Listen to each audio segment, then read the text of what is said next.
beloved Boss Mike Severa.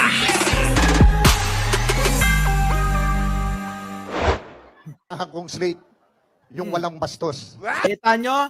Ang sinamahan daw niya na slate yung walang bastos. O may nahanda tayo mga kababayan. Panoorin nyo po ito. Sige, tuloy. Kaya nga ang sinamahan kong slate, yung walang bastos. Si Bongbong Marcos bangag noon.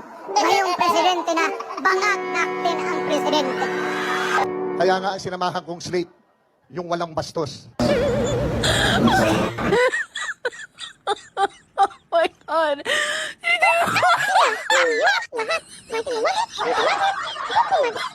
Itong mga chairman ng apat na komite doon, wala ni isang abogado. Pero naalala ko yung isa doon kamukha ni Atty. Agaton.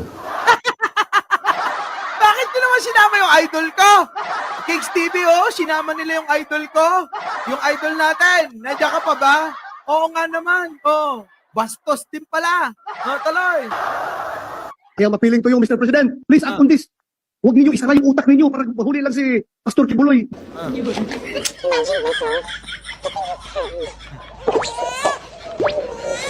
Sa panahon ni Presidente Duterte, lumago. Ang pera ko, pati ang bangko ko. Lahat yan, nawala na parang bula. Sa inyo po lahat na bumabagimos, mamatay kayong lahat. Salamat po. Bakit ganun? Bakit ganun sila kabastos? Kita nyo mga kababayan, sino ngayon ang bastos? Mga kababayan, lahat ng mga sinasabi ng mga yan, bumabalik sa kanila. Di po ba? Bumabalik sa kanila. George Roldan, thank you naman. Balik kay Ipe. Huwag nyo nang idamay si Marcoleta. Idol namin ni Kicks TV yan Dinadamay nyo pa Di ba? Si Dots lang ang bastos. At saka to si Ipe. At saka si Bato. At saka si Sara. Di ba, Kicks? Dinadamay nila si Marcoleta. Idol namin yan Kayo naman, hindi na nga umangat-angat Sa survey, nandun na. Nasa gitna na. Kicks TV, good news. Yung idol natin gumigit na. Pang-labing ano na siya. Hindi. Pang-20 na. Malapit na sa 12. 8 na lang Congrats, idol Ay, at least hindi na pang 40. Dati nasa 40 ngayon bumi-20 na mahigit congrats, idol. Pobreng nanay, thank you naman. Eto na mga kababayan. Eto pa, pagdating sa usaping bastusan, eto mga kababayan panoorin nyo to. Nasaan na yon? Ay, wala. Ay, eto, tingnan nyo si Duterte kinasuhan, Ito yung binalita natin kagabi. Na wala tayo talaga sa mood, mga kababayan. Eto na. Pasok. Protection Group ng patong-patong na reklamo. Si dating Pangulong Rodrigo Duterte kaugnay sa pahayag nitong patayin ang 15 senador para mabigyan ng puwang ang senatorial slate ng PDP laban ng Partido Demokratiko Pilipino Lakas ng Bayan. Personal na nagtungo si PNP CIDG Chief Police Brigadier General Nicolas Torre III sa Department of Justice Lunes ng hapon para i-rekomenda ang kaso. Kabilang sa mga reklamong ito ang grave threat, unlawful utterances at inciting to sedition. Ano yung unlawful utterances? Alam niyo po ba yon? Unlawful utterances. Sige alamin natin Wait lang. Unlawful utterances. Kasi hindi masyado sa pandinig natin yan, Alamin natin mga kababayan, Nasaan ba yan? Ito. Pasok! Hyperbole or exaggeration lamang ang Ignacio, tingin ng Ignacio Manlangit, thank you naman. Georgina Yang, thank you naman. Ito na. ilan sa mga bitaw ng Pangulong Duterte. Mukhang balak ng seryosohin ng PNP ang huling mga kataga ng dating Pangulo. Ano yan? Makinig kayo maigi para tayo may matutunan pare-parehas, mga kababayan. Dahil hindi naman tayo, karamihan sa atin, hindi naman abogado. Sige, tuloy. Sa mga hindi po nakapanood, ito po ang sinabi ng dating Pangulo noong Martes. Marami kasi sila, ano dapat ang gawin natin? Di, patayin natin yung mga senador ngayon para mabakante. Yun na lang talaga, Wala, nag-viral ho yan, mga kababayan. Yung papatayin niya yung mga senador. Ngayon, tanong ko sa inyo uli. Sa 7,000, mag-8,000 na nanonood. Sa mag-8,000 na nanonood, tanong ko sa inyo, kayo po ba'y sumasang-ayon sa ganyan? Kahit joke lang. Sige, ipagpalagay na natin joke lang. Pagpalagay na natin. Kayo po ba bilang dating presidente, nakakatuwa po ba yung ganyang joke na magpapatay ng tao? Ginagawa po bang joke yung pagpapatay ng tao? Sige nga po, mga kababayan. Oh, tuloy.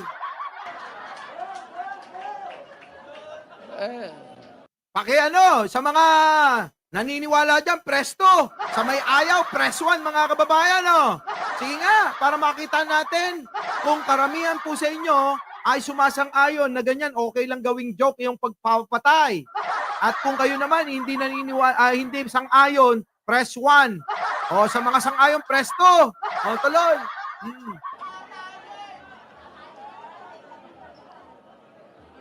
Kung makapatay tayo ng mga 15 na senador, pasok na tayo lahat. O, alam nyo ba kung bakit 15? Ito, trivia, mga kababayan. Alam nyo, dito lang kayo makakapulot niyan. Trivia. May libreng jacket yung makakasagot. Bakit ho? May libre ha, may libre. May libreng jacket yung makakasagot Mga kababayan, bakit ho kailangan 15 yung patayin? Sige nga, alam nyo ba kung bakit 15 yung kailangan patayin? Trivia mga kababayan. Sino nakakaalam kung bakit kailangan 15 yung kailangan patayin ni Digong? Sige nga po. Ayan, Nako, wala pang sumasagot. Puro 1 lang. Ay! For 1. Emma. Hindi, mali. Mali, Emma Basaya. Mali. Para hindi, mali. Mali ho. Hindi ho yan yung pakay ni Digong. Sino makakasagot? Libreng jacket to. Magandang jacket to. Ipapamigay ko na yung yung limited na nag-iisa lang yun sa buong mundo. Bagong lipunan jacket Ay nako yung jacket na yun mga kababayan, ano na yun yung kumbaga antik na. Eto ho mga kababayan ko. Huwag po kayo mag-alala, may t-shirt naman kayo. Sa mga hindi nakasagot ng tama, eto po yun. Tandaan nyo po na ang kailangan boto para matanggal si Sara ay 15 mga kababayan. Yun po yun. Gusto niyang patayin. Gusto niyang ipahiwatig. Sige, i-impeach niyo si Sara. Papatayin ko kayo. Hindi joke yun mga kababayan. Hindi joke yung sinasabi ni Digong. Yung 15 na yun, yung po yung sakto na boboto para ma-impeach si Sara. Kaya kailangan takutin niya. Tatakutin niya. Tinatakot niya tong mga ito. Kaya mga kababayan, yung mga senador, magpatakot pa ba kayo rito? Wala na tong kakampi, no? Wala na ho. Impeach nyo na yan. Kaya ho yung 15, tinatakot niya. Di po ba mga kababayan? Yan po. Yan po yung katotohanan dyan. Kaya yan, nililihis yung usapan. Nananakot pa para nga hindi ma-impeach si Sara. Ako, style mo, Digong. Yung style ni Digong, mga kababayan, basang-basa ko na yan. Sa tagal niya na nagaganyan at sinusubaybayan ko bawat litanya niya, nako mga kababayan, mahuhuli nyo na siya kung ano talaga yung intention niya bawat salita. Pero mga kababayan, tandaan nyo to, ang mga Duterte, sige magsalita lang kayo ng magsalita. Bakit to mga kababayan? Dahil ho itong mga ito, tuwing nagsasalita, sila na mismo ang nagbabaon sa kamunoy ng sarili nila. Sila na ho mismo ang nagbabaon sa pusali, sa inidoro. Hindi naman maibabaon sa inidoro. Sa Puso Negro. Itong mga ito, itong mga Duterte. Ano pa? Tuloy. Ano yung balita?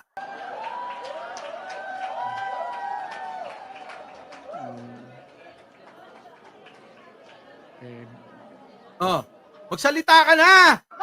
Kita nyo, hirap na nga magsalita ito. Pinaniniwalaan nyo pa. Kaya nga mamaya, sinabi na nga ito, may sira na to sa ulo. Tuloy. Pero kawawa naman. Nako. Pero nakakainis kasi hindi naman lahat Pero, sabi nga, talking of opportunity. Nako, nakita na naman natin yung mukha ng idol ko. Dinidikit talaga, oh. Si Marcoleta kay Digunyo. Ay, idol, hindi ka talaga mananalo. Tingnan mo, dinidikit nila yung mukha mo kay Digunyo. Hindi ka mananalo. Kapag ka ganyan lagi.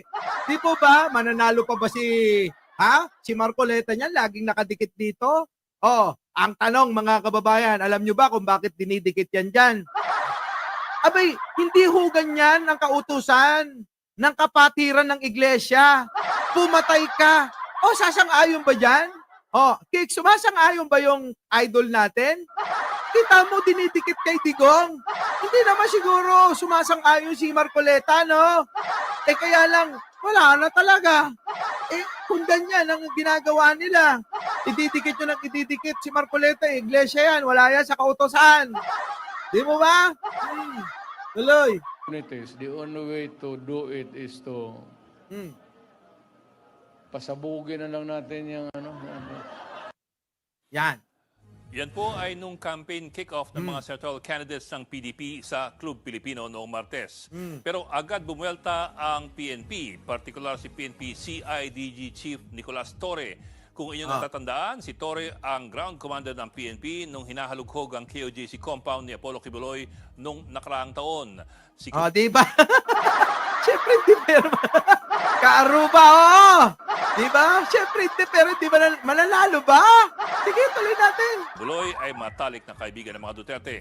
Agad nagsampa ng reklamo si Torre laban sa dating Pangulo, Nako. inciting to sedition Ayan. at unlawful utterances. Ayan, yung utterances. Unlawful utterances. Ano kaya yan? Yung inciting to sedition, alam na natin yan. Pero unlawful utterances, ano yan? Sige nga. Sa Article 154 ng Revised Penal Code, ito po ang tinatawag na unlawful utterances. Ayan daw, ha. Oh. Ang pagpuri o pag-justify ng isang bagay na pinagbabawalan ng batas. Ang paghihikayat ng disobedience Nako. sa batas at sa mga otoridad. Oh. Ang paglabas po ng false news na maaaring magdulot ng gulo o ng panganib. Ay, totoo naman. Pasok na pasok. Ano mga kababayan? Pasok na pasok yung sinabi ni Digong. Medyo malawak po siya. At ang parusa sa kanya, ito lamang. 6 na buwang pagkakulong at hanggang 1,000 pisong multa. Grabe naman, ang baba naman. Ang baba naman. Ang baba naman ng multa. 1,000 lang mga kababayan kumpara sa bilyon-trilyon na ninakaw nila. Kung ang imumulta lang 1,000 lang pala. Tapos mga kababayan magkukulong ng 4-6 na buwan. Grabe naman, ang baba naman ng sentensya. Di po ba? Napakababa. Unfair talaga yung batas, ano? Kaya mga kababayan, kaya pala, pwede pala natin, eto si Digong, mura-murahin natin to, eh. Tulad ng pagmumura niya. Walang problema. Kaya, alam mo, Digong, nako, okay ninang. Pero ito po ang mas mabigat. Ang lalong mas malawak na inciting to sedition. Isa po sa mga paboritong kaso, Yan. ang kaso ng gobyerno laban sa kanyang mga kritiko. Yan, oo. Sabi ko nga sa inyo kagabi, di ba? Yan ho talaga yung mga nagiging kaso ng mga kalaban sa politika. Oo, inciting to sedition. Yan ang mabigat-bigat. O, tuloy. Sa Article 142 ng Revised Penal Code, ito po ang pag-uudyok sa mga tao na gumawa ng sedisyon. Nako. Ang sedisyon naman ay ang magulong pag-aaklas para pilitin o takutin ng mga otoridad at pigilan ang pagpapatupad ng batas. Correct. Maaari rin itong an act of hate or revenge on a Nako. public officer or employee. O, kita nyo mga kababayan, pasok na pasok din. Nako, ikulong nyo na yan. Ikulong. Payag po ba kayo na makulong na si Digong? Sa mga papayag dyan, mga kababayan, paki-press 1. Kung payag ho kayo, press 1. Ang parusa po dito ay prisyon koreksyonal o Nako. hanggang 6 na taong pagkakabilanggo at multa na hanggang 2,000 piso. Yung multa, mga kababayan, 2,000 lang eh. 2,000. Pero yung kulong medyo mabigat. Oo, 6 na taon, 6 na taon. Oo, 6 na taon lang. Kaya pala malakas ang loob nito. Pero kapag nakulong to ng 6 na taon, doon na yan aabutan. Opo sa kulungan aabutan na ito. Na mga kababayan, na kunin na, naku, Kunin na ni Taning. O, doon na yan. Aabutan na makuha ni Taning. Oo. Pero siyempre, ang malaking tanong, kung seseryosohin din ba ito ng mga piskal sa DOJ o ituturing lamang na isang malaking patawa? Hindi dapat yan ginagawang patawa. Alam nyo mga kababayan, ulitin ko lang, hindi ho ginagawa yan, ginagamit para mag-joke. Kasi lagi na lang ganun, lagi na lang nila sinasabi kapag ka nako-corner si Digong, joke lang yan, joke lang yan, joke lang yan. Puro ganun, mga kababayan, puro joke na lang. Our beloved Boss Mike Cervera.